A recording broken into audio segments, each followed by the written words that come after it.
ਬਿਸਮਿਲ੍ਲਾਹਿਰਰਹਿਮਾਨਿਰਰਹੀਮ। अस्सलाम वालेकुम जी आया ਨੂੰ ਰੈਕਸ ਕਿਚਨ ਵਿੱਚ ਸਾਰੇ ਦੋਸਤਾਂ ਨੂੰ ਖੁਸ਼ ਆਮਦੀਦ। ਰੈਕਸ ਕਿਚਨ ਵਿੱਚ ਅੱਜ ਅਸੀਂ ਮੱਛਲੀ ਦਾ ਸਾਲਨ ਬਣਾ ਫਿਸ਼ ਕਰੀ। ਮੈਂ ਅੱਜ ਰਹੁ ਮੱਛੀ ਲੈ ਕੇ ਆਇਆ, ਇਹਨੂੰ ਡਮਰਾ ਮੱਛੀ ਵੀ ਕਹਿੰਦੇ ਆ, ਅਤੇ ਅਸੀਂ ਅੱਜ ਇਹਦਾ ਮਸਾਲੇ ਵਾਲਾ ਸਾਲਨ ਬਣਾਵਾਂਗੇ। ਬਿਲਕੁਲ ਆਸਾਨ ਤਰੀਕਾ ਹੈ ਸਾਲਨ ਬਣਾਉਣ ਦਾ। ਵੈਸੇ ਤਾਂ ਮੱਛੀ ਦੇ ਸਾਲਨ ਬਣਾਉਣ ਦੇ ਬਹੁਤ ਸਾਰੇ ਤਰੀਕੇ ਆ, ਲੇਕਿਨ ਮੈਂ ਆਪਣੇ ਅੰਦਾਜ਼ 'ਚ ਬਣਾਵਾਂਗਾ ਅਤੇ ਬਿਲਕੁਲ ਆਸਾਨ ਤਰੀਕਾ ਹੈ ਅਤੇ ਇਸ ਤਰੀਕੇ ਨਾਲ ਬਣਾਈ ਮੱਛੀ ਬਹੁਤ ਮਜ਼ੇਦਾਰ ਬਣਦੀ ਹੈ। ਜਿਹੜੇ ਮੇਰੇ ਦੋਸਤ ਅਜ਼ੀਜ਼ ਮੇਰੇ ਚੈਨਲ 'ਤੇ ਪਹਿਲੀ ਦਫਾ ਆਏ ਆ ਅਤੇ ਮੇਰੇ ਚੈਨਲ ਨੂੰ ਸਬਸਕ੍ਰਾਈਬ ਜ਼ਰੂਰ ਕਰ ਲੈਣ ਅਤੇ ਨਾਲ ਲੱਗੇ ਹੋਏ ਬੈਲ ਵਾਲੇ ਬਟਨ ਨੂੰ ਵੀ ਦਬਾ ਦੇਣ ਤਾਂ ਕਿ ਮੇਰੀ ਤਮਾਮ ਵੀਡੀਓ ਬਾਰ ਵਕਤ ਤੁਹਾਡੇ ਤੱਕ ਪਹੁੰਚਦੀਆਂ ਰਹਿਣ। ਅਤੇ ਆਓ ਫਿਰ ਅਸੀਂ ਮਛਲੀ ਦਾ ਸਾਲਨ ਬਣਾਉਣਾ ਸ਼ੁਰੂ ਕਰੀਏ। ਕੜਾਹੀ 'ਚ ਥੋੜ੍ਹਾ ਜਿਹਾ ਤੇਲ ਪਾ ਲਓ ਅਤੇ ਉਹਨੂੰ ਗਰਮ ਹੋਣ ਦਿਓ।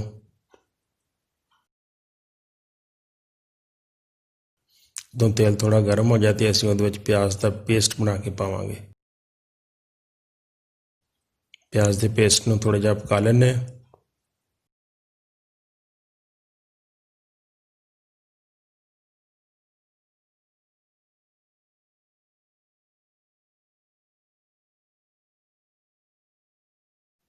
ਕਿ ਉਸ ਤੋਂ ਬਾਅਦ ਅਸੀਂ ਇਹਦੇ 'ਚ 2 ਚਮਚ ਅਦਰਕ ਲਸਣ ਦਾ ਪੇਸਟ ਪਾ ਲੈਂਦੇ ਹਾਂ ਅਤੇ ਥੋੜ੍ਹਾ ਜਿਹਾ ਬਰਾਊਨ ਕਰ ਲੈਂਦੇ ਹਾਂ।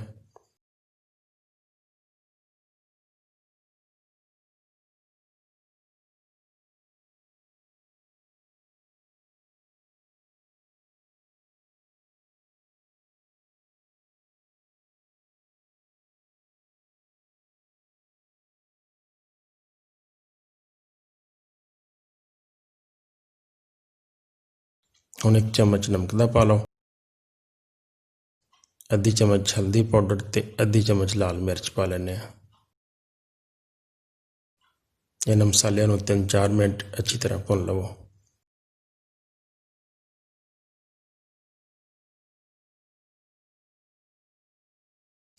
ਮੇਰੀ ਵੀਡੀਓ ਤੁਸੀਂ YouTube ਤੋਂ ਇਲਾਵਾ ਫੇਸਬੁੱਕ 'ਤੇ ਵੀ ਦੇਖ ਸਕਦੇ ਹੋ।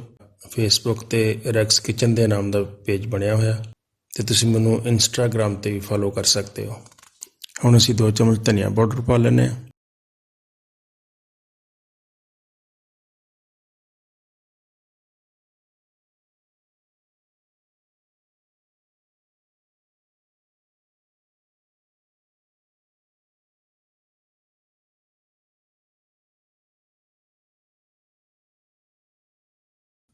ਅਤੇ ਮਸਾਲੇ 'ਚ ਥੋੜ੍ਹਾ ਜਿਹਾ ਪਾਣੀ ਪਾ ਲਓ ਤਾਂ ਕਿ ਮਸਾਲਾ ਸੜੇ ਨਾ।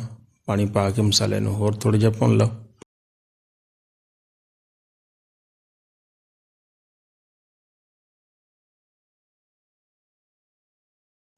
ਮਸਾਲਾ ਸਾਡਾ ਅੱਛੀ ਤਰ੍ਹਾਂ ਭੁੱਜ ਗਿਆ ਅਤੇ ਹੁਣ ਅਸੀਂ ਇਹਦੇ 'ਚ 100 ਗ੍ਰਾਮ ਦਹੀਂ ਪਾ ਲੈਂਦੇ ਹਾਂ।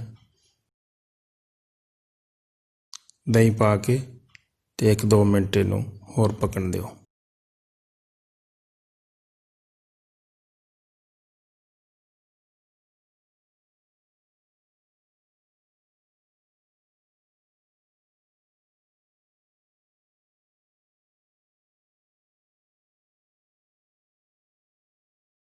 ਦੋ ਤਿੰਨ ਹਰੀਆਂ ਮਿਰਚਾਂ ਬਰੀਕ ਕੱਟ ਕੇ ਪਾ ਲਓ ਅਤੇ ਮਸਾਲਾ ਸਾਡਾ ਬਿਲਕੁਲ ਤਿਆਰ ਹੋ ਗਿਆ।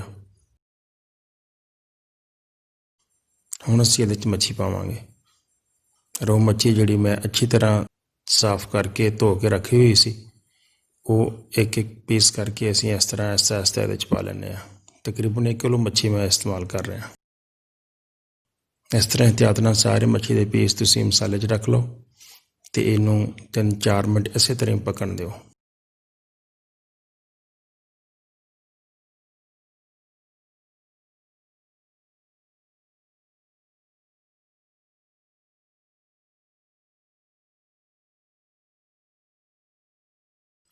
ਇੱਕ ਦਫਾ ਇਹਨੂੰ ਆਹਿਸਤਾ ਪਲਟ ਦੇਣਾ, ਬਿਲਕੁਲ ਇਹਤਿਆਤ ਨਾਲ ਪਲਟਣਾ ਕਿਉਂਕਿ ਮੱਛੀ ਬਹੁਤ ਜਲਦੀ ਟੁੱਟ ਜਾਂਦੀ ਹੈ।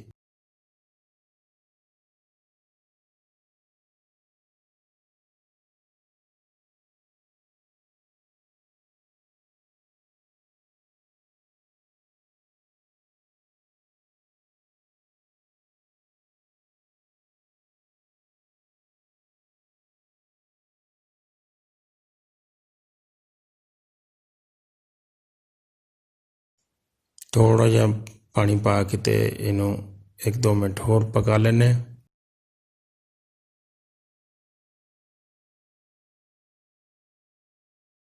मच्छी नूं हिलाउण लग्गिआं बड़ी एहतियात करनी है। अगर मच्छी एहतियात नाल नहीं हिलावांगे तो सारी खुर जाएगी।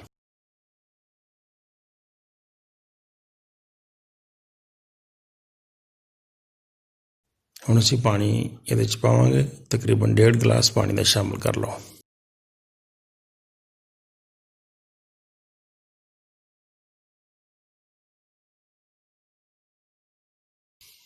थोड़ा जिहा हिला के ते ढक्कन दे के कोई 5-6 मिनट इनू इस तरह पकाना है।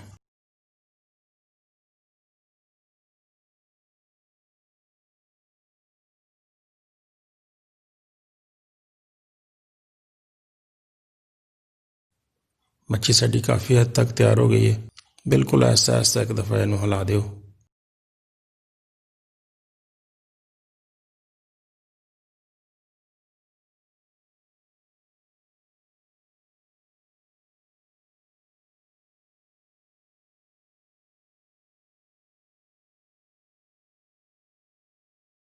तो हुण आखिर ते असीं इहदे च 1 चम्मच गर्म मसाले का ते 1 चम्मच कसूरी मेथी शामिल करते हैं।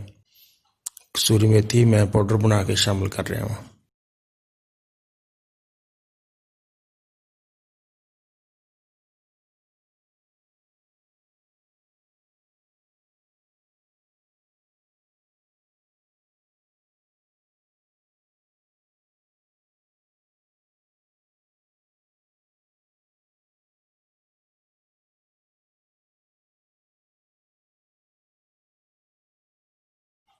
तो हुण थोड़ा जिहा हरा धनिया गार्निश करो। तो फिश मसाला साडा बिल्कुल तैयार हो गया। डिश आउट करो तो गरम गरम सर्व करो। मेरी वीडियो देखने का बहुत शुक्रिया। मेरी वीडियो अच्छी लगे तो दोस्तों नाल ज़रूर शेयर करा करो, तो नाल लाइक करा करो। अस्सलाम वालेकुम।